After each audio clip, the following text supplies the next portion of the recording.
If you think a cruise ship is all smooth sailing, sunny decks, and carefree fun, think again.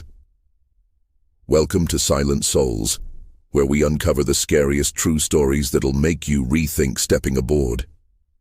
Tonight, we're diving into 10 new true cruise ship horror stories, real accounts from passengers and crew who faced terror on the open water, where help is nowhere near. These aren't made-up tales. They're nightmares that happen to real people, trapped on floating giants where safety can vanish in a heartbeat. If you're new to Silent Souls, subscribe now for creepy true stories every day. Hit that notification bell to catch every chilling tale. So tell us in the comments, have you ever felt uneasy on a ship, like something was off? Let's set sail into these terrifying stories and see what horrors lurk at sea. You think the cruise ship crew is always there to serve you, keep you safe, and know every inch of the ship? Think again.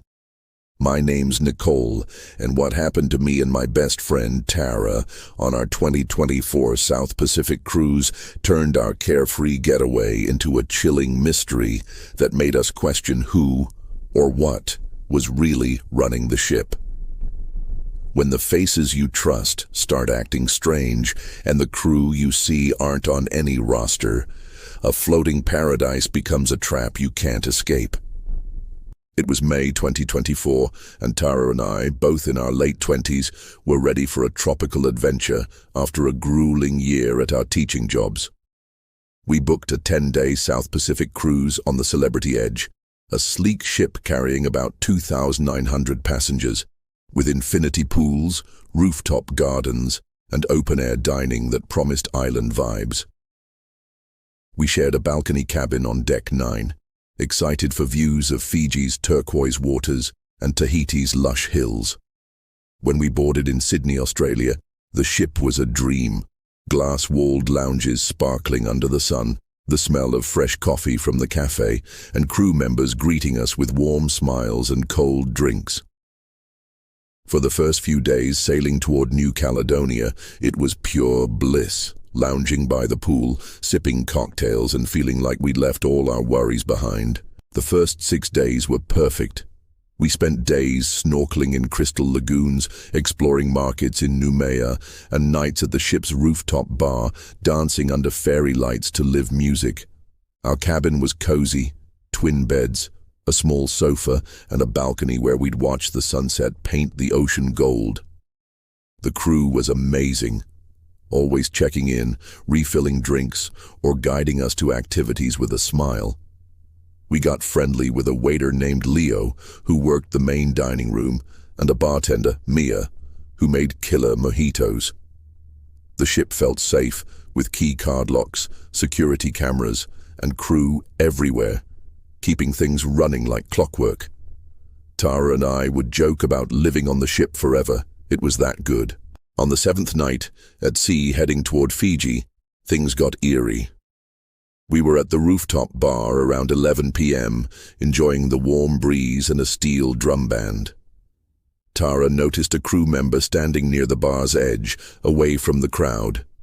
He was tall, in a standard crew uniform, white shirt, black vest, but his face was half hidden in shadow and he wasn't moving, just staring out at the sea. "That guy's creepy," Tara whispered, nudging me. I looked, and he turned his head, locking eyes with us for a split second before walking away, disappearing behind a stack of chairs. His face was blank, no smile, no expression, unlike the chatty crew we were used to. "Probably just tired," I said, but the encounter stuck with us. Back in our cabin, we were getting ready for bed when we heard a knock. Sharp, insistent. I checked the peephole, a crew member in the same uniform, head down, standing too close to the door. "Guest services," he said, voice flat. I cracked the door, keeping the chain on. "Can I help you?" I asked. He didn't look up, just said, "Routine check. Open the door." Something felt off. His badge was blank, no name or photo, unlike every other crew member's. Tara whispered, "Don't let him in." I told him we were fine and closed the door, locking it tight. He knocked again, harder, then stopped. Through the peephole I saw him walk away, his steps silent, like he was gliding. The next morning, we went to guest services to report it. The staff member, a woman named Claire, checked the system. "No crew was assigned to your deck last night for checks," she said, frowning. "What did he look like?" We described him, tall, pale, blank badge, but she shook her head. "All our crew have named badges, maybe a mix-up." She promised to investigate, but her nervous glance at her colleague made us uneasy. At breakfast, we asked Leo about it. His face went tight.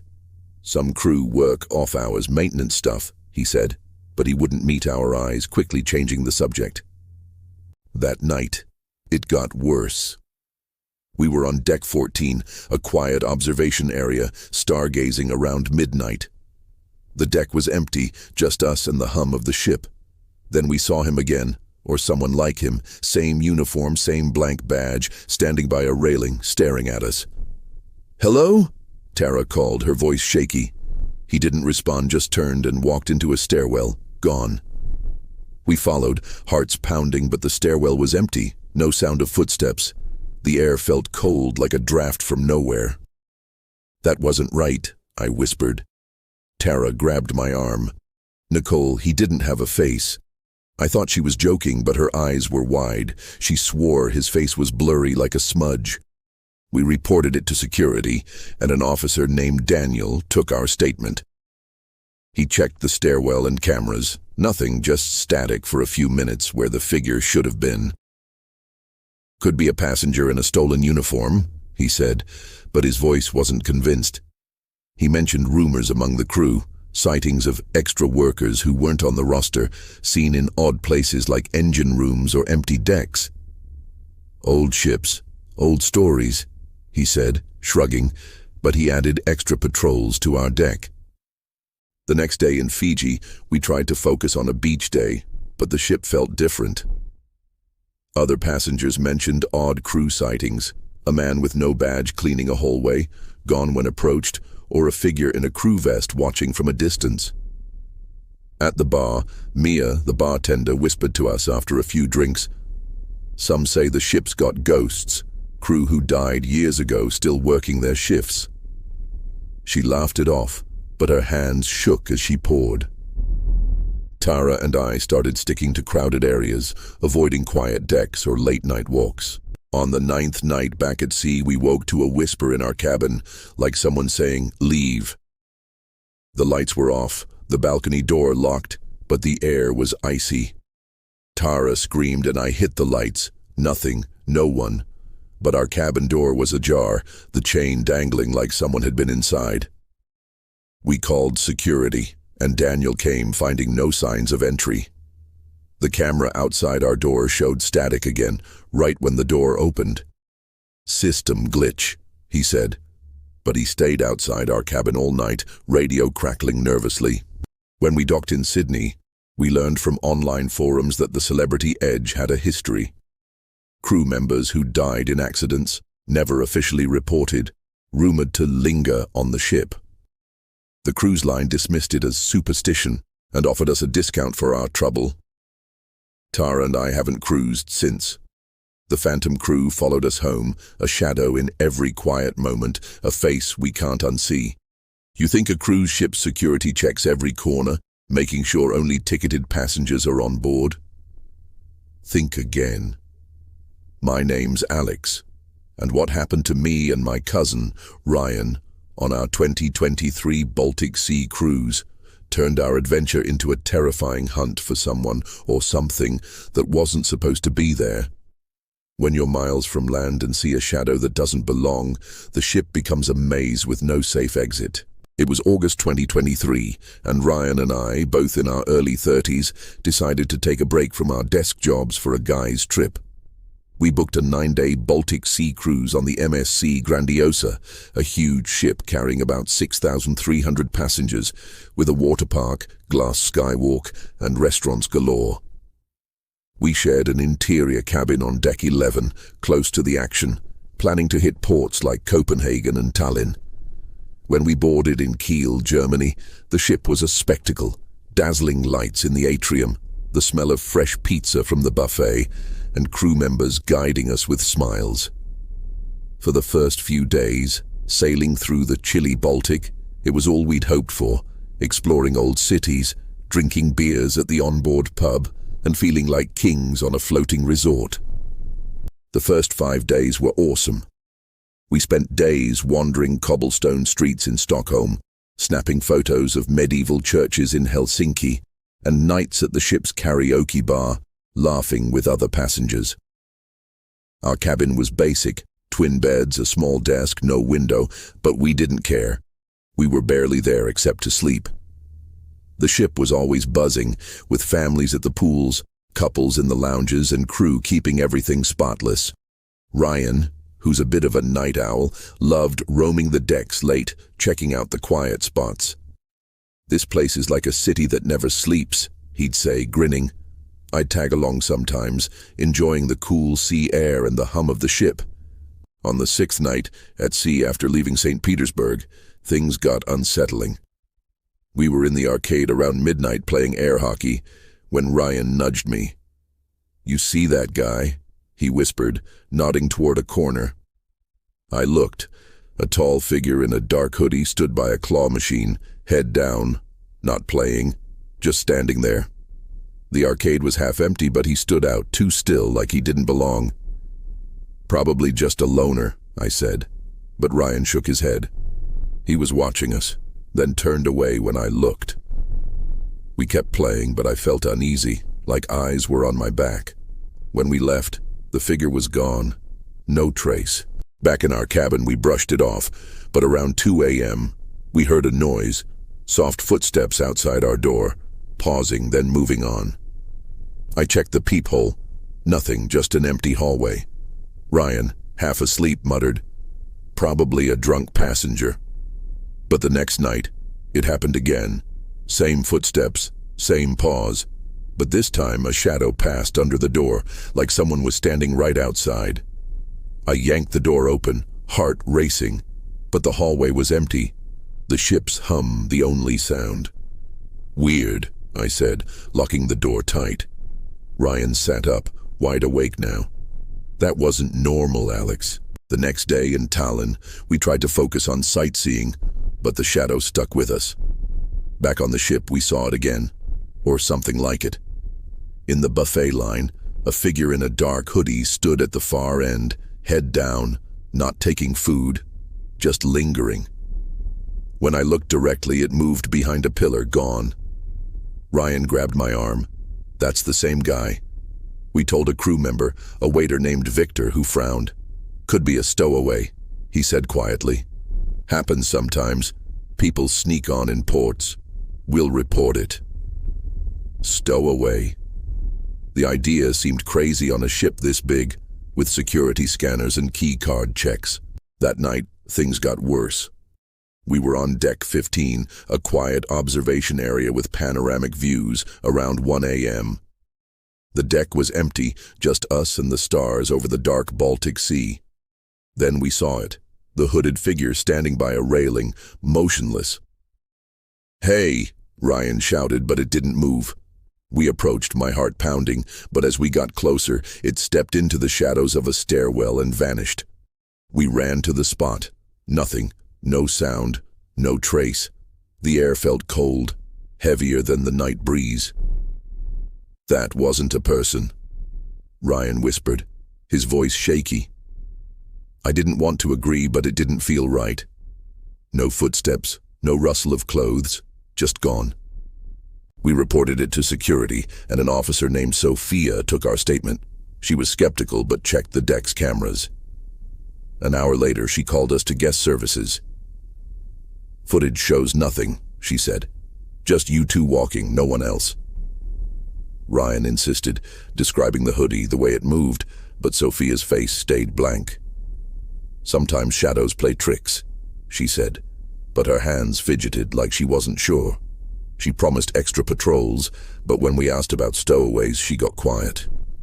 "We check everyone at boarding," she said, but her eyes avoided ours. The next night, in our cabin, we found something chilling, a scrap of paper under our door, torn and smudged, with scrawled words, "Stop looking." My blood ran cold. Ryan grabbed it, hands shaking, and we called security again. 2 officers came, took the note, and searched our deck. Nothing. No one on camera, no fingerprints on the paper. Could be a prank, one said, but they stationed a guard outside our cabin for the night. Sleep was impossible. Every creak sounded like footsteps, every shadow felt alive. The ship's vibe changed. Passengers whispered about seeing a weird guy in a hoodie near the gym in the stairwell, always gone when approached. A crew member, a bartender named Lucas, told us off record that stowaways weren't rare. Some sneak on in cargo or slip past port checks. But this one's weird, he said. Crew's seen him too, but he's never there when we look. He mentioned rumors of a stowaway from years ago, someone who hid in the ship's lower decks, never caught, maybe lost at sea. The story felt like a ghost tale, but the note in our cabin was real. The last day, docking in Kiel, we stayed in public areas, avoiding quiet decks. Security found no trace of the figure, and the cruise line's report called it passenger imagination and lighting issues. They offered a voucher, but it felt like a brush-off. Online, we found forums with similar stories, shadowy figures on ships, vanishing without a trace, some tied to stowaways, others to something less human. Ryan and I haven't cruised since.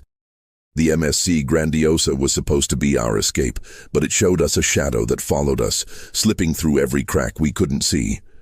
You think a cruise ship is a safe place where everyone's accounted for, with crew watching your every move? Think again. My name's Megan, and what happened on my 2023 Caribbean cruise turned a relaxing getaway into a haunting mystery that still keeps me up at night.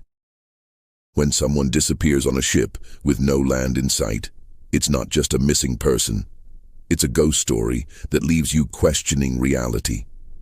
It was June 2023, and I was ready for a break after a stressful year at work. I booked a 7-day Eastern Caribbean cruise on the Carnival Sunrise, a massive ship carrying about 3,000 passengers with pools, a water park, and a big casino. I was traveling solo, wanting some time to clear my head, and chose an interior cabin on Deck 7. Nothing fancy, just a cozy spot to sleep between exploring the ship and ports like St. Thomas and Grand Turk. When I boarded in Miami, the ship felt like a party waiting to happen. Music blaring in the atrium, the smell of burgers grilling on the deck, and crew handing out fruity drinks. For the first couple of days, it was perfect. Sunbathing, sipping cocktails, and making small talk with other passengers at the bar. The first 3 days were all fun. I joined trivia games, danced at the deck party, and spent afternoons reading by the pool. The ship was lively but not overwhelming, and I liked the mix of people. Families, couples, other solo travelers like me. I got friendly with a few folks at the bar, including a guy named Chris, a quiet 30-something from Chicago who was also traveling alone. He was easy to talk to, always at the same bar stool each night, nursing a beer and sharing stories about his job as a graphic designer. He seemed normal, maybe a bit shy, but nothing set off alarms. We'd chat about the ports or laugh about the cheesy onboard shows, and I'd see him around the ship, playing shuffleboard, grabbing coffee, always Wes darting to the door. I asked if he was okay, and he gave a tight smile. "Just tired," he said, but his hands were shaking as he sipped his drink. He mentioned something vague about needing to sort something out and left early, saying he'd see me tomorrow. I didn't think much of it. Maybe he'd had a bad day or too many drinks. But when I got back to my cabin around midnight, I found a note slipped under my door with a polite wave. On the 4th night, docked in San Juan, things got weird.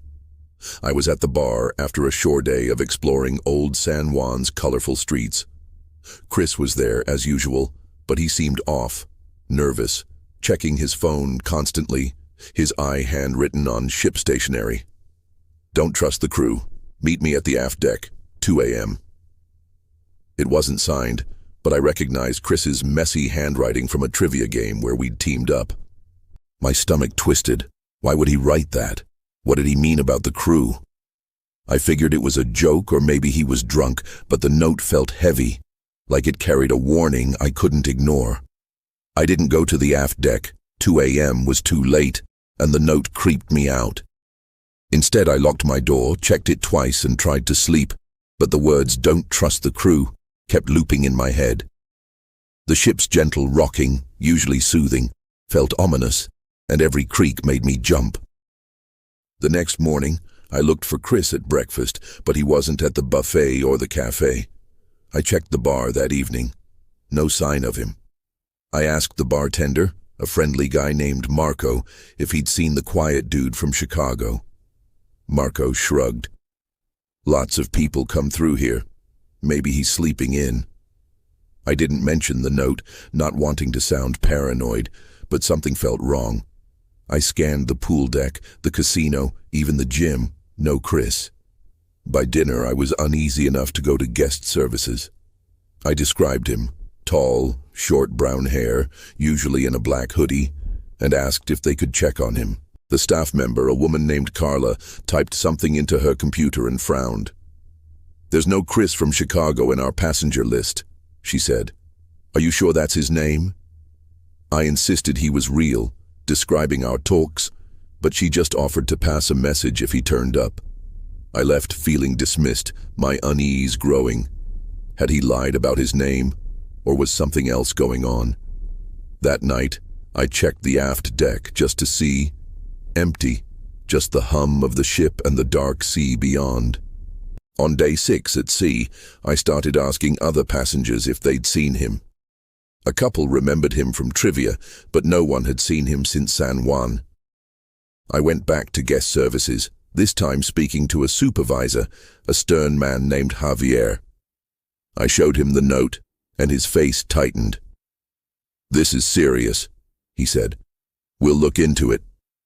He took the note and promised to check security footage and cabin records. Later that day, he called my cabin. No passenger matched Chris's description, and no one had reported a missing person. "Maybe he's keeping a low profile," Javier said, but his tone wasn't convincing. The final straw came that night. I was in my cabin, packing for our return to Miami, when I heard a faint knock. I froze, heart pounding.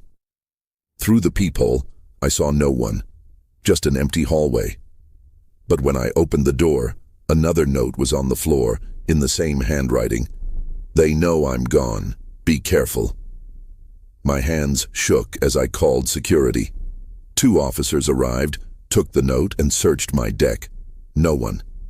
They checked footage, but the hallway camera showed nothing but static for the minute the note appeared. "Could be a glitch," one officer said. But I could tell he was spooked too. The last day was tense. I avoided public areas, sticking to my cabin, jumping at every noise. Security updated me. No trace of Chris, no record of him boarding or leaving in San Juan. They found a crew member who admitted seeing a guy like him talking to someone shady in port, but nothing concrete. The official story was that he might have left the ship voluntarily, but I didn't buy it. How do you vanish from a ship with keycard tracking and cameras everywhere? And those notes, what was he afraid of? When we docked in Miami, I reported everything to port authorities, but they had no answers. The cruise line offered a partial refund for my stress, but it felt like hush money. I scoured online forums after, finding stories of other passengers vanishing on cruises, some found, some not, with vague explanations like fell overboard or left in port. Chris's face haunts me, his nervous eyes, those notes. Was he running from something? Did the crew know more? I'll never know, but I haven't cruised since. The Carnival sunrise was supposed to be my escape, but it left me with a mystery that feels like a ghost following me home. You think a cruise ship's Wi-Fi and radios are just for selfies and crew chatter, always reliable and safe? Think again. My name's Hannah, and what happened to me and my friend Mia on our 2023 transatlantic cruise turned a high-tech adventure into a chilling mystery that made us question every signal and sound we heard. When the airwaves start whispering things they shouldn't, a ship in the middle of the ocean becomes a lonely, haunted place.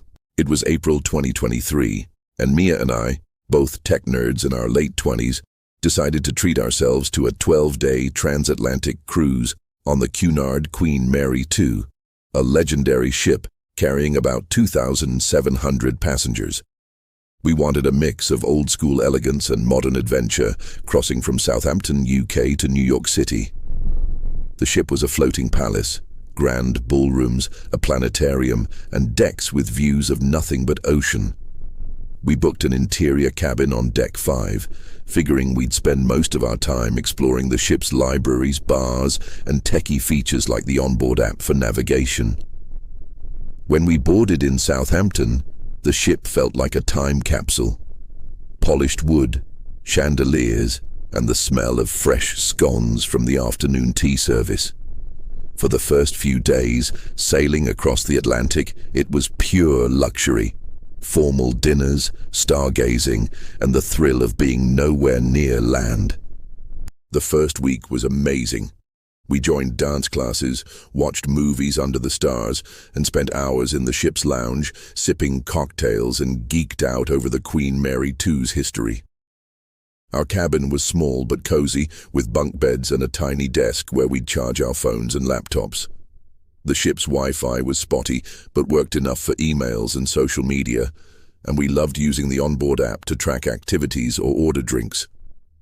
Mia, who's a bit of a hacker, was fascinated by the ship's tech, key card systems, crew radios, even the navigation displays in the lobby. We'd chat with passengers at the bar, swapping stories, and the crew was always around, keeping things running smoothly.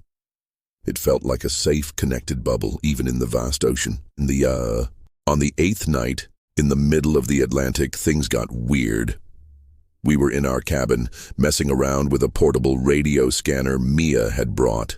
Nothing fancy, just a hobbyist gadget to pick up local frequencies, something we'd used on camping trips to catch park ranger chatter. Out here, we expected static or maybe snippets of crew communications.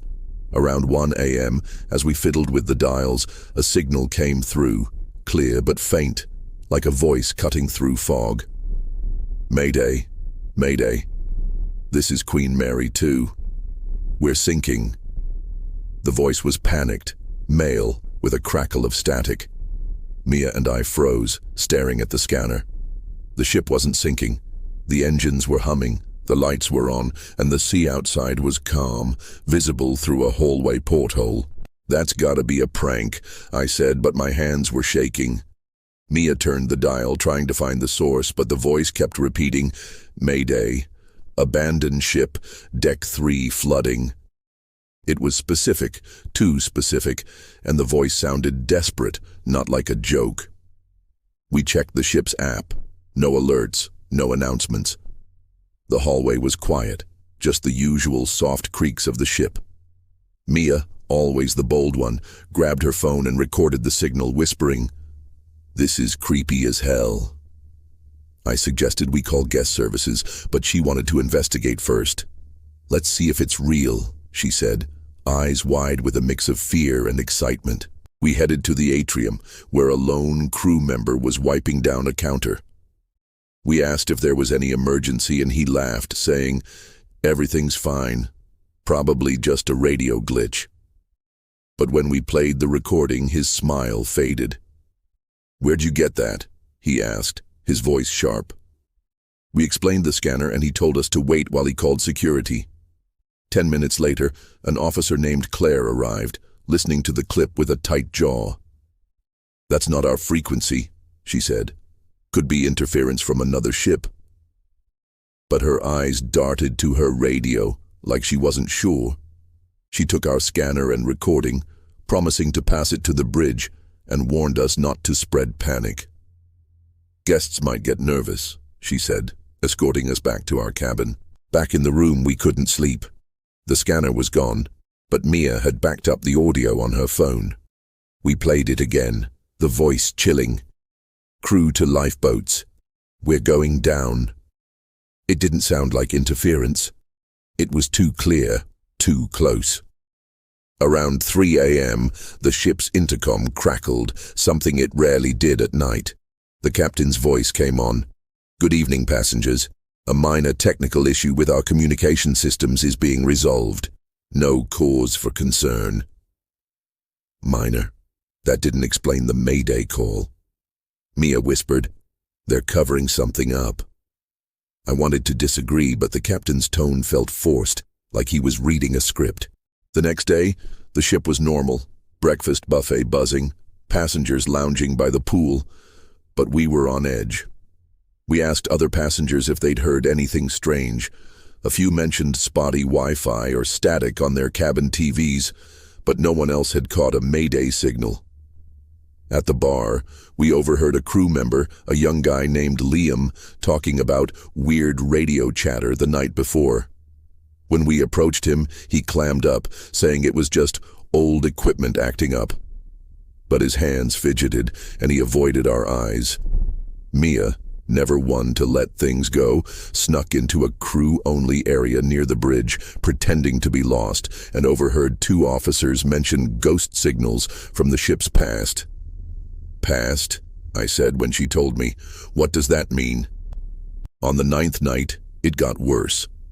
We were in the lounge trying to distract ourselves with a jazz band when our phones buzzed with a notification from the ship's app. Emergency drill canceled. No drill had been announced, and the timing felt off. Midnight, when most passengers were asleep. Then our cabin TV flicked on by itself, showing static, and that same voice came through, faint but clear. "Mayday, Queen Mary, 2, abandoned ship." We yanked the plug, hearts pounding. Mia checked her phone.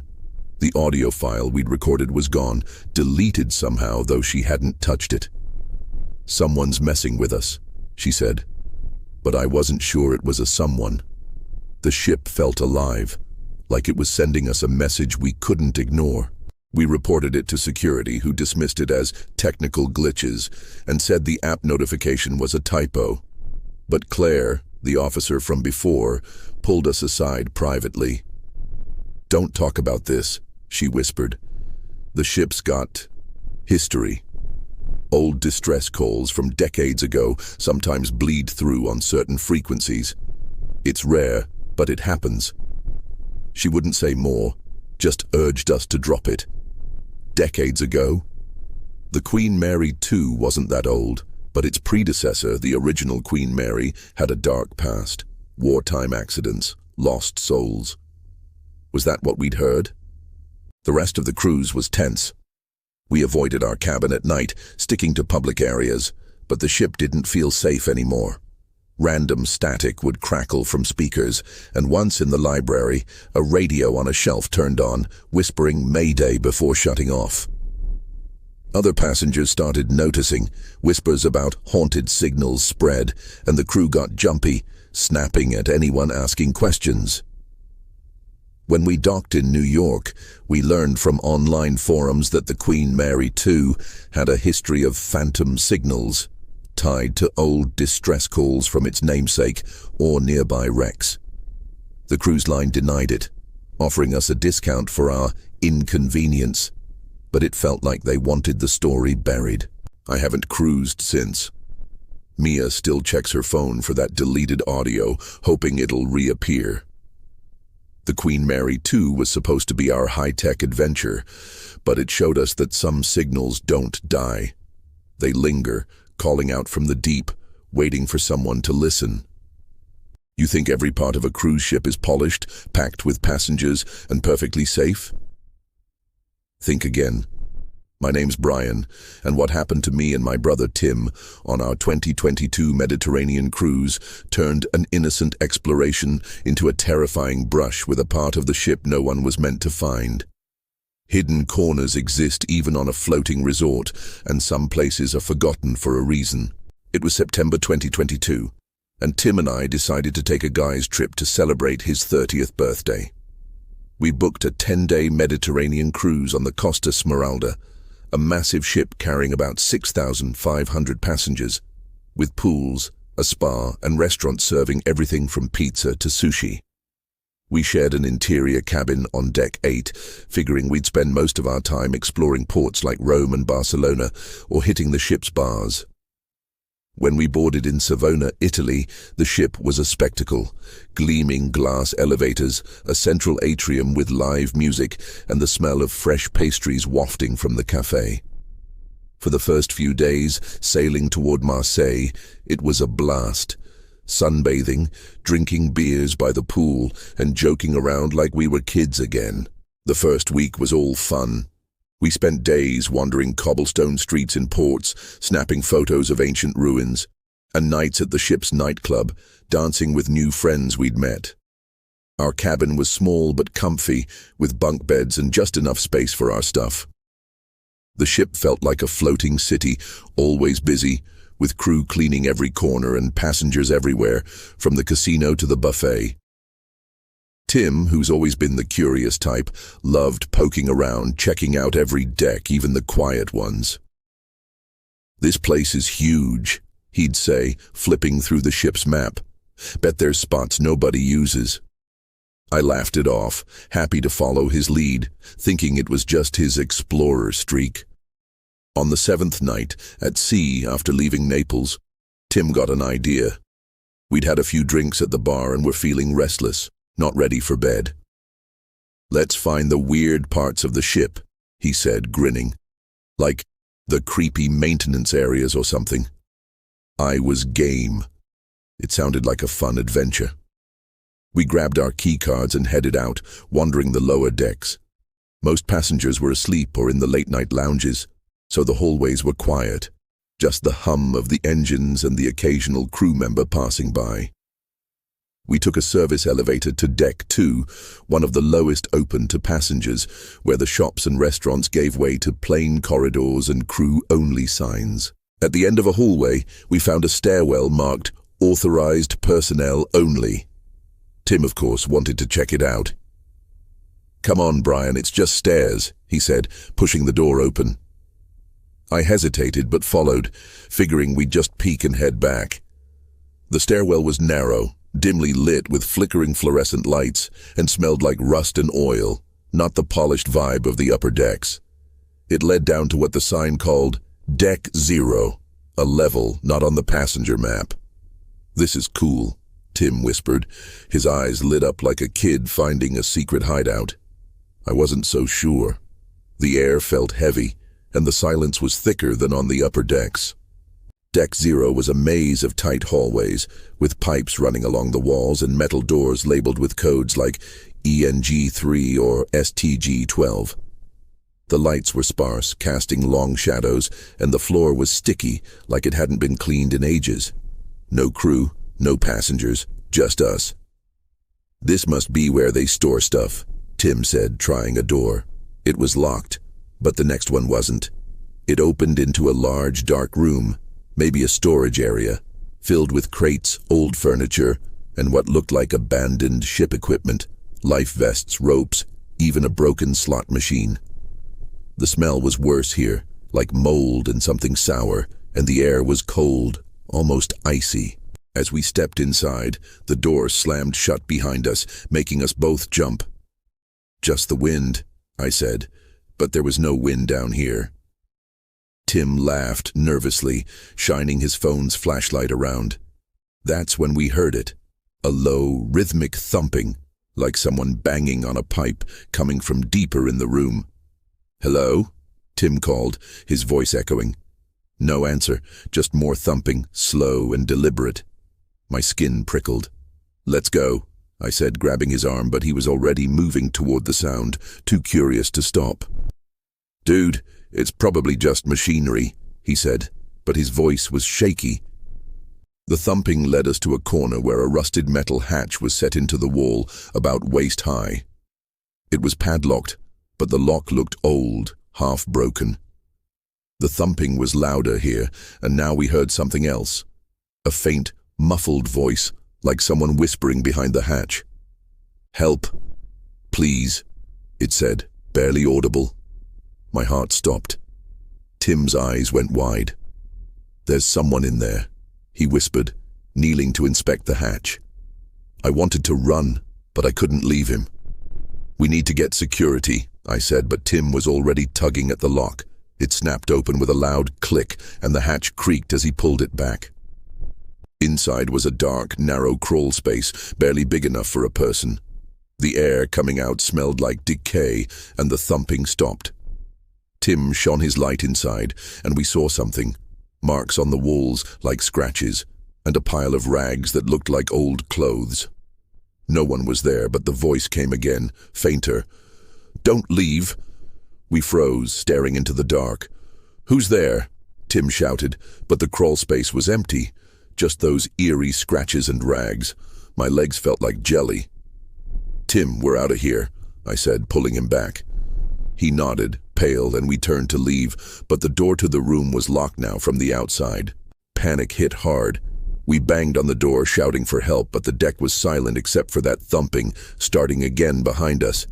I turned, expecting to see someone, but it was just the hatch, still open, like it was waiting. Tim tried his phone. No signal, not surprising this far below. We searched for another exit, finding only locked doors and dead ends. The air got colder and the lights flickered, plunging us into near darkness for seconds at a time. Every flicker made my heart race, like something was moving in the shadows. Tim whispered, "Did you see that?" I hadn't, but I felt it, a presence, like eyes on us. After what felt like hours, but was probably 20 minutes, we heard footsteps. Real ones, heavy and fast. The door burst open, and 2 security officers stood there, flashlights blazing. "What are you doing here?" one demanded, a guy named Marco. We stammered about the stairwell, the hatch, the voice. His partner, a woman named Lena, looked spooked. "This deck's off limits," she said. "No one's supposed to be down here."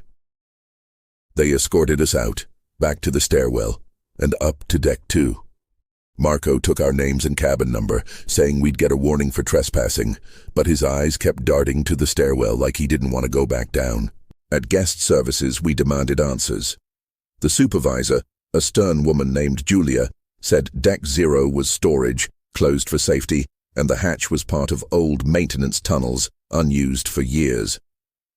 No one was down there, she insisted, but when we mentioned the voice and scratches, she paused, then said, "Old ships have noises, probably pipes."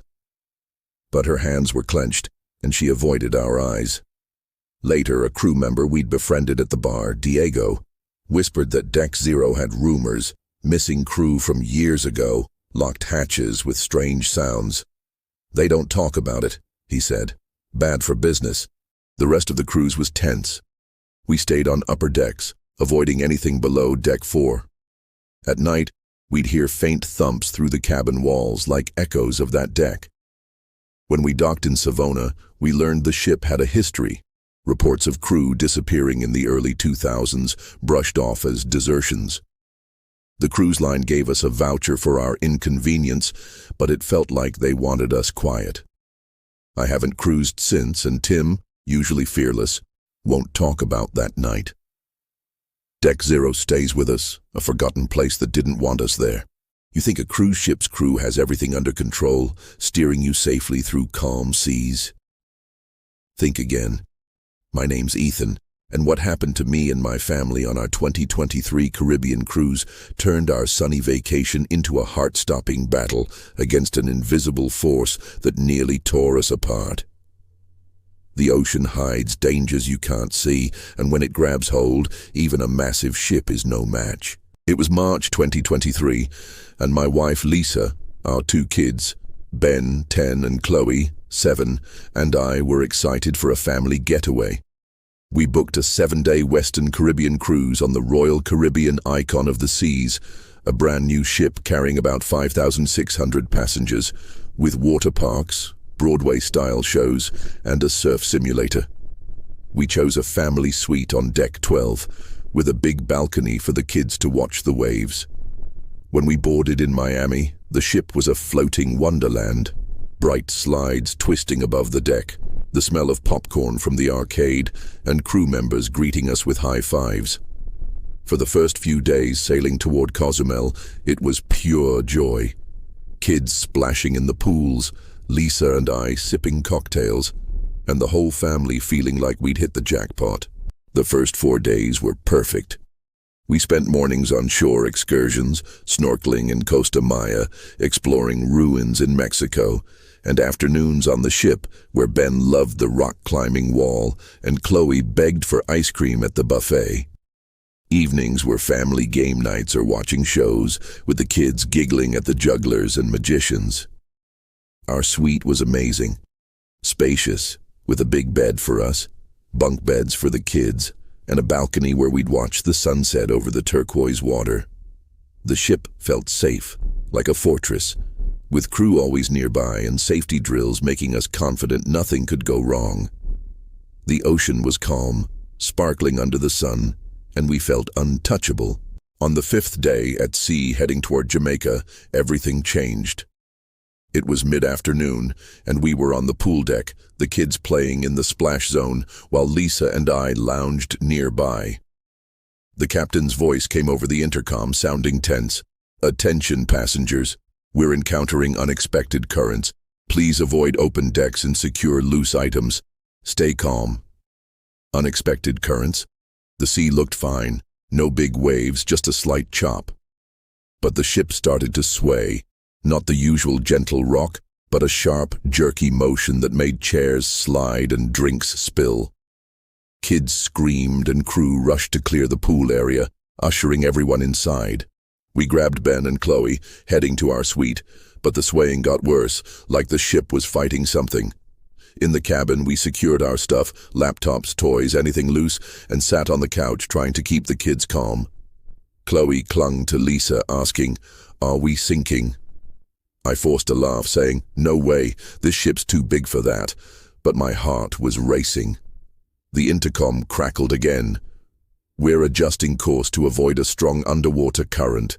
Remain indoors until further notice." Underwater current? I'd heard of riptides on beaches, but out here, in deep water, it sounded wrong. By evening, the ship was tilting, not enough to fall, but enough to make walking tough. Glasses slid off tables, and we could hear crashes from nearby cabins, stuff falling, maybe furniture. The kids were scared, and Lisa was pale, gripping my hand. I peeked out the balcony, against the captain's orders, and saw the ocean churning not with waves but with strange, swirling patterns like the water was being pulled in circles. The horizon looked off, like we were leaning to one side. I shut the curtains, not wanting the kids to see. Around 9 p.m., the power flickered, lights dimming and the air conditioning stuttering. The ship's engines groaned, a deep, struggling sound, then went quiet. The intercom was silent and the swaying stopped, leaving us floating, adrift. Ben whispered, "Dad, what's happening?" I didn't know, but I lied, saying, "Just a little detour." Lisa shot me a look. She knew I was as scared as her. We turned on the TV for distraction, but it was just static. No ship updates or kids' shows. The cabin felt stuffy, the air heavy, like the ship was holding its breath. At midnight, a new sound started. A low, rumbling hum, like the ocean itself was growling. It came from below, vibrating through the floor. Chloe started crying, and Ben hugged her, trying to be brave. I called guest services, but the line was dead. Then a sharp jolt hit, rocking the ship hard.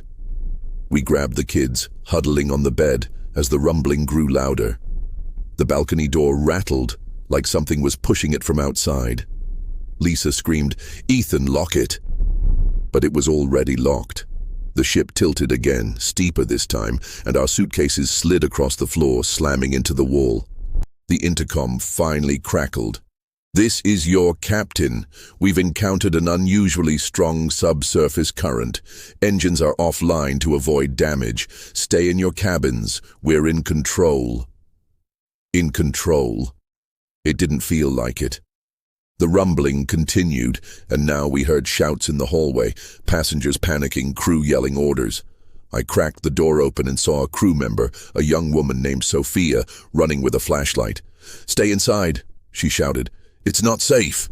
I asked what was happening, but she just shook her head, her face pale, and kept running. The night was chaos.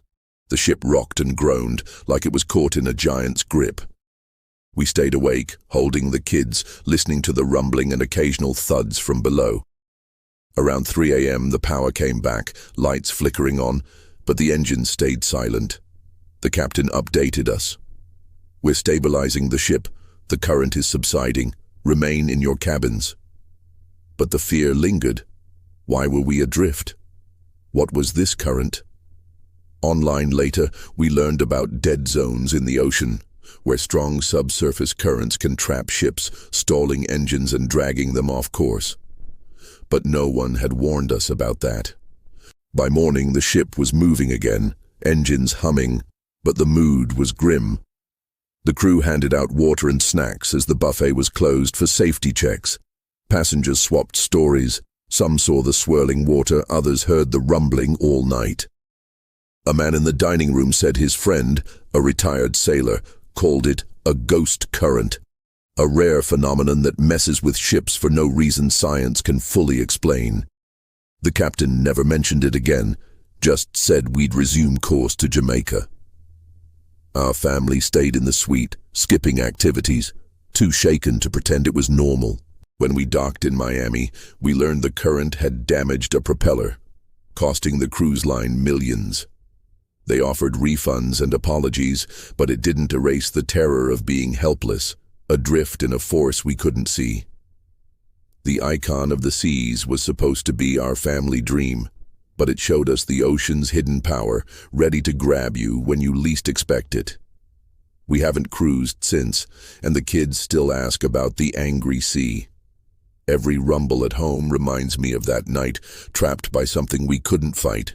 You think a cruise ship deck is always buzzing with life, music and laughter, no matter the hour? Think again. My name's Laura, and what happened to me and my sister Emma on our 2023 Alaskan cruise turned a quiet midnight walk into a chilling mystery that made us question what we saw and heard, or didn't hear. When the noise of a ship vanishes and you're alone in the dark, the ocean feels like it's hiding something sinister. It was July 2023, and Emma and I needed a getaway after a rough year. Her divorce, my job loss, just life piling up. We booked a 7-day Alaskan cruise on the Princess Cruises Sapphire Princess, a beautiful ship carrying about 2,600 passengers, with glass-walled lounges, a massive pool deck, and cozy bars perfect for watching glaciers drift by. We shared a balcony cabin on Deck 9, excited for the views of icy fjords and maybe a glimpse of the northern lights. When we boarded in Vancouver, the ship was alive with energy. Kids running to the arcade, couples snapping selfies in the atrium, and the smell of fresh coffee from the cafe mixing with salty sea air. For the first few days, sailing toward Juneau, it was everything we wanted. Peaceful days hiking in ports, cozy nights sipping hot toddies, and sisterly bonding we hadn't had in years. The first 4 days were pure magic. We spent mornings on excursions, kayaking in Skagway, whale watching in Ketchikan, and afternoons lounging by the pool or browsing the ship's shops. Evenings were for shows or trivia nights, where we teamed up with other passengers and laughed until our sides hurt. Our cabin was our little haven, soft beds, a small desk for postcards, and a balcony where we'd sit wrapped in blankets, watching the Alaskan coast slide by under a gray sky. The ship felt safe, with crew everywhere and passengers always around, even late at night. We'd walk the decks after dinner, enjoying the quiet hum of the ship and the chilly air, feeling like we'd escaped all our worries. On the 5th night, at sea heading toward Glacier Bay, we decided to take a late-night walk. It was past midnight, and the ship was quieter than usual, most people asleep or in the late-night bars. We wanted to catch the stars, or maybe the northern lights, so we headed to the promenade deck on Deck 7, an open-air walkway that circled the ship, with low railings and a clear view of the sea. The air was freezing, maybe 35 degrees, and we bundled up in coats and scarves. The deck was empty, just the sound of waves lapping against the hull and the faint hum of the engines. We walked slowly, arm in arm, talking about old memories and plans for the future, the stars twinkling above in a rare, clear sky. Then it happened. As we rounded the aft end of the deck, the noise stopped. Not just quieted, completely stopped. The hum of the engines, the waves, even the wind. It was like someone hit mute on the world. My ears rang with the silence, and Emma froze beside me. "Do you hear that?" she whispered. But it wasn't about hearing anything. It was the absence of sound. The deck felt different too, like the air was heavier, pressing on my chest. I looked around. No other passengers, no crew, just us and the endless black sea under the stars.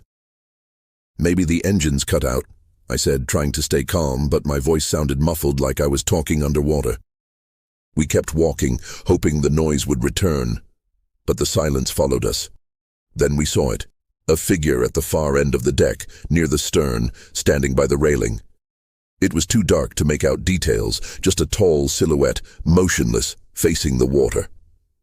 "Hello?" Emma called, her voice barely carrying. The figure didn't move. We stopped, unsure whether to approach. "Probably just someone stargazing," I said, but my heart was pounding.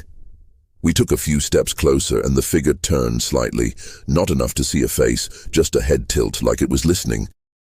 Then it stepped back and vanished behind a lifeboat stack out of sight. The silence was unbearable now, like a weight crushing us. Emma grabbed my hand, pulling me toward the nearest door to get inside, but the door was locked, unusual for a main deck entrance. We banged on it, calling out, but no one came. The ship felt deserted, like we'd wandered into a ghost town floating on the sea. "Let's try another door," I said, my voice shaking. We hurried along the deck, the silence deafening, our footsteps barely making a sound. Every door we tried was locked, 3 in a row, all sealed tight. Panic set in. "This isn't right," Emma whispered. "Where is everyone?" We reached the forward end of the deck near the bridge and saw the figure again, or maybe a different one, standing by a railing staring out. This time it was closer, maybe 20 yards away, but still too dark to see clearly. It was tall, thin, in a long coat, and it didn't move when we called out. "Hey, can you hear us?" I shouted, but my voice felt swallowed by the silence. The figure turned its head, just like before, then stepped into the shadows, gone. My skin crawled. Emma was trembling, saying, "We need to get inside now." We ran to the next door and finally it opened. The moment we stepped into the hallway, sound rushed back. Engines humming, distant music from a bar, the normal buzz of the ship. It was like waking from a dream, but my heart was still racing. The hallway was lit, crew members passing by, oblivious to what we'd just experienced. We stumbled to guest services, breathless, and told a staff member, a woman named Sophia, what happened. The deck was silent, doors locked, and someone was out there, I said. Sophia looked confused but wrote it down, promising to check with security. "Maybe it was a maintenance issue," she offered, but her eyes said she didn't believe it herself. The next day we avoided the promenade deck, sticking to indoor areas. At breakfast we overheard passengers talking about weird moments at night, lights flickering, quiet spots where sound seemed to vanish. A man at the buffet said he'd felt off on deck 7, like he was being watched. We went back to guest services, demanding answers. A security officer, Paul, met with us. He said the deck doors sometimes lock automatically for safety at night, and the silence could be acoustic quirks from the ship's design. But when we mentioned the figure, he paused. "Some crew say deck 7's got a history," he admitted quietly. "Old stories from when the ship was new. Someone went missing out there, never found." He wouldn't say more, just promised extra patrols. That night we stayed in our cabin, but sleep was tough. Around 2 a.m., we heard faint tapping on our balcony door. We froze, staring at the curtains. "It's just the wind," I whispered, but we didn't open them. The tapping stopped, but the silence from the deck lingered in my mind. The next morning, we checked the balcony. Nothing but a smudge on the glass, like a handprint, too big to be ours. We reported it, but security found no trace of anyone on the deck's cameras, just static for 10 minutes at 2 a.m. The rest of the cruise was tense. We skipped the deck, sticking to crowded areas, but the ship didn't feel safe anymore. When we docked in Vancouver, we learned the Sapphire Princess had a reputation among crew for quiet spots, where strange things happened, tied to a passenger who disappeared years ago. The cruise line offered us a discount on a future trip, but we didn't care. The silence, the figure, that locked-in feeling, it changed us. Now, I can't stand quiet places, and Emma checks every door twice before bed. You think a cruise ship is a safe playground for kids, with activities and crew keeping them secure? Think again. My name's Sarah, and what happened to my family on our 2024 Caribbean cruise turned our dream vacation into a desperate search for our son that left us haunted by what we couldn't find. When a child vanishes on a ship in the middle of the ocean, it's not just a parent's worst fear, it's a mystery that makes you question every corner of a floating maze. It was January 2024, and my husband Mark, our son Ethan, who was 6, and our daughter Lily, who was 9, were thrilled for a family adventure.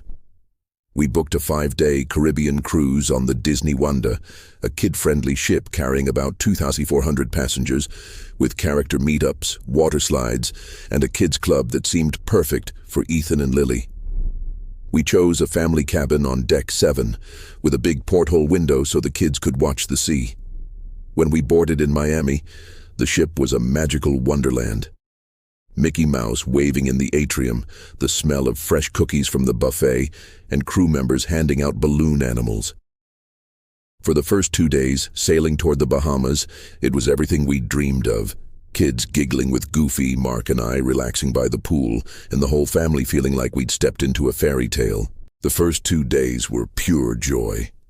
Ethan and Lily spent hours at the Oceaneer Club, a supervised kids area with crafts, games, and counselors dressed as Disney characters. We'd pick them up for lunch at the buffet, where they'd stuff their faces with pizza and ice cream, then head back for more fun.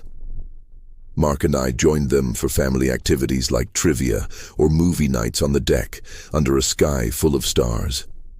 Our cabin was cozy. Bunk beds for the kids, a pull-out couch for us, and that window showing endless blue water. The ship felt like a safe bubble. Key card access, crew everywhere, and safety drills that made us confident nothing could go wrong. Ethan, our little explorer, loved running ahead in the hallways, but we always kept him in sight, or so we thought. On the 3rd day, docked in Nassau, we spent the morning at a beach, building sandcastles and splashing in the waves. Back on the ship by afternoon, we let Ethan and Lily go to the kids' club for a pirate-themed party, while Mark and I grabbed coffee at the adult lounge. The counselors, cheerful and trained, scanned the kids' wristbands, promising they'd be safe. We planned to pick them up at 6 p.m. for dinner, like always. At 5:45, I went to the club, expecting to find Ethan bouncing with excitement, but the counselor, a young woman named Jenna, looked confused when I asked for him. "Ethan, he wasn't checked in today," she said, checking her tablet. My heart skipped. "What? I dropped him off with Lily at 2 p.m., I said, panic rising. She called another counselor who confirmed Lily was there, but no Ethan. I ran to get Mark, and we rushed back to the club. Lily was playing, oblivious, but said Ethan had been with her at the start of the party. He said he was going to the slide area, she told us, pointing to a corner of the club with a small climbing structure. The counselors searched. No Ethan. They radioed security, and the ship's intercom announced a Code Adam, a term for a missing child. My stomach churned as crew members fanned out, checking every corner of the kids' club. Mark and I stood there, holding Lily, trying not to scare her, but I was shaking, picturing Ethan lost, hurt, or worse. Security arrived, led by an officer named Carlos, who asked for Ethan's description. 6 years old, brown hair, blue eyes, wearing a Spider-Man shirt and a red wristband. They checked footage from the club's entrance. There we were, dropping him off at 2:03 p.m., but no sign of him leaving. "He's still in here somewhere," Carlos said. But the club wasn't that big, just a few rooms, slides, and a ball pit. They searched every inch, even under tables and in storage closets. Nothing. The ship was locked down, no one allowed in or out, as crew searched decks, cabins, and public areas. The captain's voice came over the intercom. "We're conducting a thorough search for a missing passenger. Please stay calm and report any sightings to crew." Hours passed, each one a lifetime. Mark and I joined the search, running through hallways calling Ethan's name. Passengers stared, some offering to help, others whispering. The crew checked lifeboats, stairwells, even the engine rooms. By 8 p.m. there was no trace. My mind raced. Had he wandered out, fallen overboard, been taken? The ship's cameras showed nothing unusual, just crowds of passengers, but some areas had blind spots like service corridors. A counselor mentioned Ethan had talked about finding Spider-Man, maybe chasing a character he saw. We checked every character meetup spot. Empty. At midnight, a crew member found Ethan's wristband in a stairwell on deck 5, 2 decks below the kids' club. It was cut, not torn, like someone had removed it. My knees buckled. "Someone took him," I sobbed, but Carlos urged calm, saying it could have slipped off.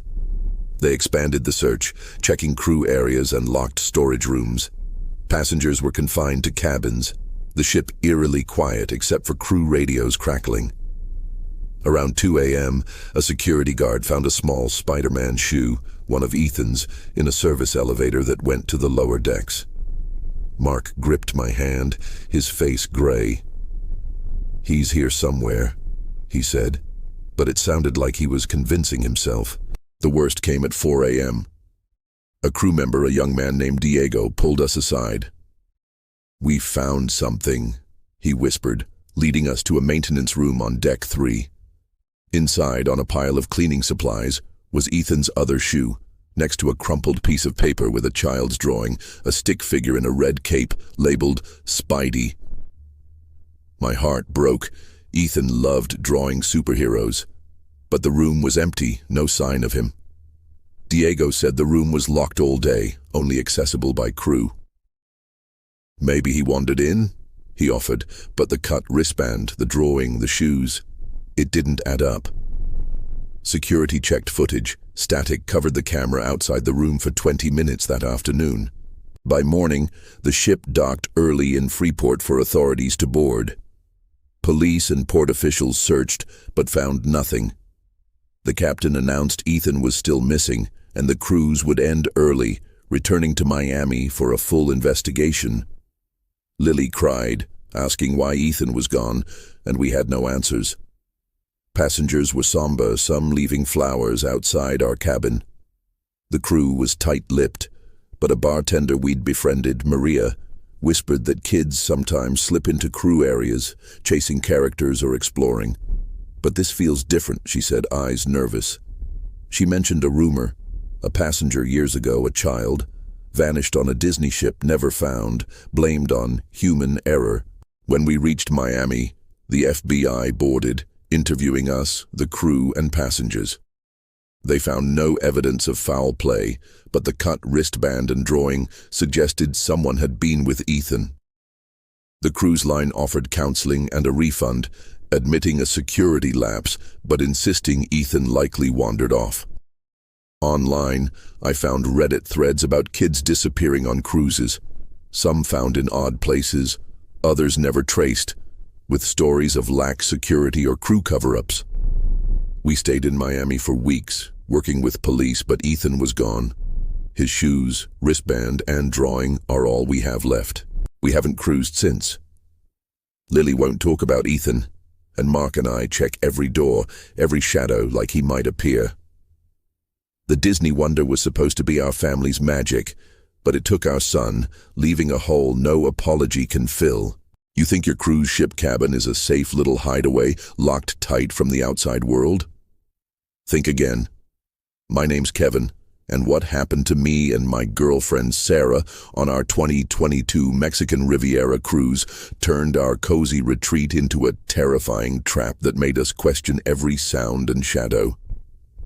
When you're stuck inside with no way out, the ocean feels like a wall keeping you prisoner. It was August 2022, and Sarah and I were ready for a break from our hectic jobs in Seattle. We'd been together for 2 years, saving up for a special trip, and decided on a 7-day Mexican Riviera cruise on the Norwegian Bliss, a massive ship carrying about 4,000 passengers. The ship had everything: water slides, a go-kart track, fancy restaurants, and a huge theater. We booked a balcony cabin on Deck 10, wanting a private spot to watch the sunset over the Pacific. When we boarded in Los Angeles, the ship felt like a floating playground. Music pumping in the atrium, the smell of pizza from the buffet, and crew members handing out welcome towels. For the first few days, sailing toward Mazatlan, it was pure fun. Swimming, dancing, and stuffing ourselves with tacos at the onboard cantina. The first 3 days were a blast. We spent mornings at the pool, afternoons exploring ports like Cabo San Lucas, and evenings at the comedy club or bar. Sarah loved the spa, booking massages, while I hit the gym and tried the go-karts with some guys we met. Our cabin was perfect. Comfy bed, a small sofa, and a balcony with a view of endless blue water.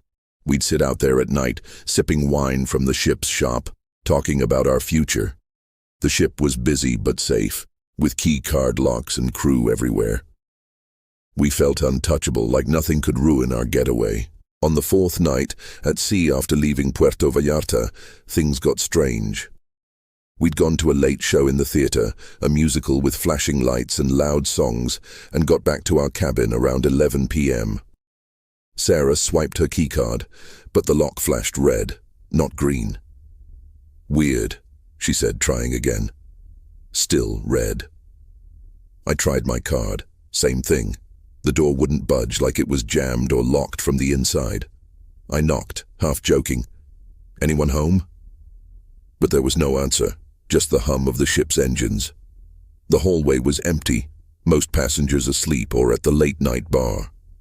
We called guest services from the hallway phone, and a staff member, Maria, promised to send someone up. 10 minutes later, a maintenance guy named Carlos arrived with a master key. He tried it. Red light again. "This shouldn't happen," he muttered, frowning. He radioed his supervisor and they tried a backup key. Nothing. Carlos banged on the door, calling out, but it was silent inside. Sarah was getting nervous, clutching my arm. "What if someone's in there?" she whispered. I laughed it off, but my heart was racing. Why wouldn't the door open? Carlos called for security, and 2 officers showed up, both looking confused. They used a special tool to override the lock, but it still wouldn't give. "It's like it's bolted from inside," one officer said. That sent a chill down my spine. Our cabin didn't have a bolt, just the key card lock. By midnight, a small crowd of crew had gathered. Maintenance, security, even the ship's locksmith. They decided to force the door, using a heavy tool to pry it open. The lock gave with a loud snap, and the door swung in. The cabin was dark, the balcony curtains closed, and a strange smell hit us, like damp clothes mixed with something metallic. The security officers Mike and Elena went in first, flashlights sweeping the room. "Clear," Mike called, but his voice was tight. Sarah and I stepped inside, and my stomach dropped. Our stuff was everywhere. Clothes pulled from drawers, my laptop open on the bed, Sarah's jewelry scattered on the desk. Nothing was stolen, but it looked like someone had rummaged through our things, leaving chaos. "Who was in here?" Sarah demanded, her voice shaking. Mike checked the bathroom and closet. Empty. The balcony door was locked. No way anyone got in or out that way. Elena scanned the room, her flashlight landing on something under the bed. She knelt, pulling out a single work boot, scuffed and worn. Not ours. "This belonged to you?" she asked. We shook our heads. It was a man's boot, size 11, caked with dirt, not something a passenger would wear on a cruise. The crew bagged it as evidence, and Mike said they'd check security footage. They offered us a new cabin on deck 8, saying they'd investigate, but we could tell they were stumped. We moved to the new cabin, but sleep was impossible. Sarah kept saying, "Someone was in there, Kevin. They locked us out." I tried to calm her, suggesting a glitch or a crew mistake, but the boot haunted me. Whose was it? How did it get there? The next morning, we went to guest services, demanding answers. The supervisor, a guy named Raj, said the footage showed no one entering or leaving our cabin that night. The lock system malfunctioned, he insisted. Maybe a cleaning crew left the boot. But cleaning crews wore sneakers, not work boots, and why would a lock jam from the inside? Raj promised a full report, but his eyes avoided ours, like he was hiding something. That day, we tried to enjoy the ship, pool, lunch, a magic show, but we were on edge. Sarah kept checking over her shoulder, and I couldn't stop picturing someone in our cabin, rifling through our stuff. At dinner, we overheard passengers talking about weird lock issues in their cabins too, doors sticking, cards failing. One woman said she'd found a strange sock in her room, not hers. The rumors spread, and by evening the ship's vibe had shifted, less carefree, more tense. We asked a bartender, Juan, if he'd heard anything. He leaned in, whispering, "Some crew say the ship's got problems. Old systems, weird glitches. Maybe more." He wouldn't elaborate, but his nervous glance said enough. On the 5th night, it got worse. Back in our new cabin, we woke at 3 a.m. to a scratching sound, like nails on wood, coming from the wall by the bed. Sarah grabbed my arm, whispering, "It's them." I turned on the light. Nothing. The scratching stopped, but now we heard footsteps, heavy and slow, in the hallway. I checked the peephole, empty. I opened the door, heart pounding, and found a small note on the floor. "Stay out of 1014. That was our old cabin number. My blood ran cold. Sarah was crying, saying we should have stayed home. I called security, and 2 officers came, taking the note. They checked the hallway footage. Static again, just like with the boot. Could be a prank, they said, but their faces were pale. The rest of the cruise was a nightmare. We barely left the cabin, ordering room service, jumping at every noise. Security patrolled our deck, but found nothing. No trace of the boot's owner, no one placing the note. They claimed the lock issue was a rare glitch, fixed now, but we didn't believe them.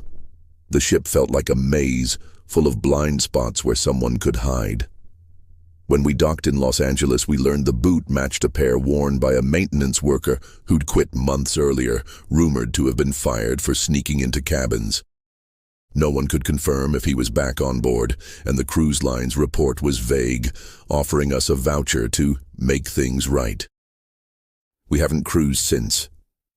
The Norwegian Bliss was supposed to be our happy escape, but it showed us how a locked door can hide something, or someone, you'll never explain. Now, every creak in our apartment feels like that scratching, and I check locks twice before bed. You think your cruise ship cabin is your private sanctuary, a safe spot to escape the crowd? Think again. My name's Josh, and what happened to me and my fiancée Emily on our 2024 Hawaiian cruise turned our romantic retreat into a chilling nightmare that made us feel like we weren't alone, even behind a locked door. Something unseen can follow you, and on a ship surrounded by water, there's nowhere to run. It was February 2024, and Emily and I were counting down to our wedding. We wanted a pre-honeymoon escape, so we booked a 7-day Hawaiian Islands cruise on the Pride of America, a sleek ship carrying about 2,200 passengers with open-air decks, hula shows, and views of volcanic islands. We splurged on a balcony cabin on deck 8, dreaming of starry nights and ocean breezes. When we boarded in Honolulu, the ship was a tropical paradise. Leis handed out by smiling crew, the smell of coconut sunscreen in the air, and ukulele music floating through the atrium. For the first few days, sailing toward Maui, it was everything we'd hoped for. Romantic dinners, snorkeling in turquoise waters, and quiet moments watching the sunset from our balcony. The first 4 days were pure bliss. We spent days exploring ports, hiking in Kauai, biking down a volcano in Maui, and evenings at the ship's luau-themed parties, sipping Mai Tais and laughing with other couples. Our cabin was our favorite spot, a comfy bed, a small desk for postcards, and a balcony with a view of endless waves. Emily loved taking selfies out there, her hair whipping in the wind, while I'd tease her about posting too much online. The ship felt safe, with keycard locks and crew always nearby, checking cabins or delivering room service. We'd fall asleep to the gentle rock of the ship, feeling like nothing could touch us.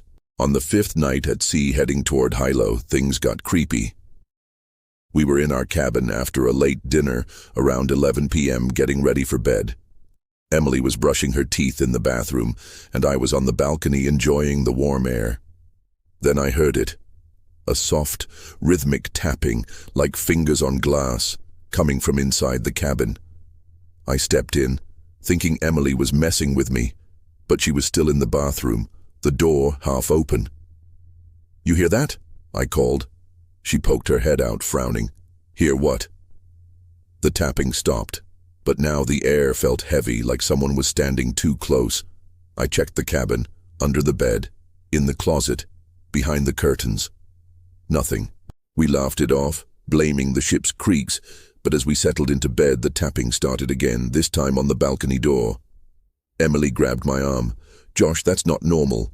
I got up, heart pounding, and yanked the curtains open.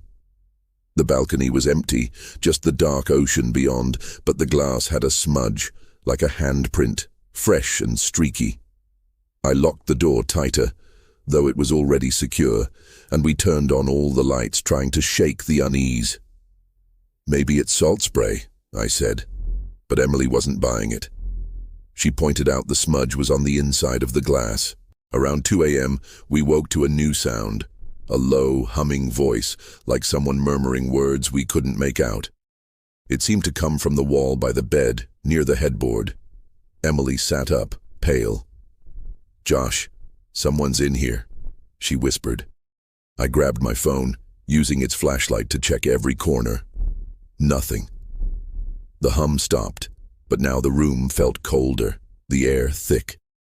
We called guest services, and a crew member, a woman named Leilani, came to check. She found no signs of anyone, no smudges on the glass anymore, and suggested it was ship noises or wind. But her eyes lingered on the balcony, like she didn't want to look too long. The next day we tried to enjoy Hilo, touring lava fields, but we were rattled. Back on the ship, we asked other passengers if they'd heard anything weird. A couple at the bar mentioned strange knocks in their cabin, and an older woman said her mirror fogged up with no steam, showing what looked like a face. The stories made our skin crawl. We went to guest services demanding answers. The supervisor, a guy named Kai, said old ships sometimes have quirks, but when we pressed about the voice, he got quiet. "Some crew say this ship's got spirits," he admitted, lowering his voice. "Hawaiian waters. Old stories. We don't talk about it." He offered to move us to a new cabin, but we stayed, not wanting to feel chased out. That night, it escalated. We were asleep when the balcony door rattled, like someone was yanking it. I jumped up, checking the lock. It was secure, but the handle was moving, like someone was trying to get in. Emily screamed, and I grabbed a chair, ready to swing. The rattling stopped, but now we heard footsteps, soft, deliberate, inside the cabin. The lights flickered, and the TV turned on, showing static with faint whispers. "Stay here." We unplugged it, hearts racing, and huddled on the bed, calling security. 2 officers arrived, checked the cabin, and found nothing. No footprints, no smudges, just our word. "Could be a prank," one said. But they stayed outside our door for an hour, radios crackling. The next morning we found a small object on our balcony, a smooth black stone, carved with a spiral not there the night before. We showed it to Leilani, who went pale. "That's a Hawaiian offering stone," she whispered, "sometimes left for spirits." She took it, saying she'd report it, but urged us not to tell other passengers. The rest of the cruise, we stayed in public areas, avoiding the cabin at night. The hum returned sometimes, faint, and once, Emily swore she saw a shadow move across the balcony, too quick to be real. Security found no evidence, and the cameras outside our cabin showed static during the rattling incident. When we docked in Honolulu, we learned from a local guide that the Pride of America had a reputation among islanders, stories of spirits tied to sacred waters, lingering on ships that crossed them. The cruise line dismissed it as local folklore and gave us a partial refund for our discomfort. But we knew what we heard, what we felt. Emily and I haven't cruised since, and she won't sleep with the lights off anymore. That unseen guest followed us home, a shadow in every quiet moment.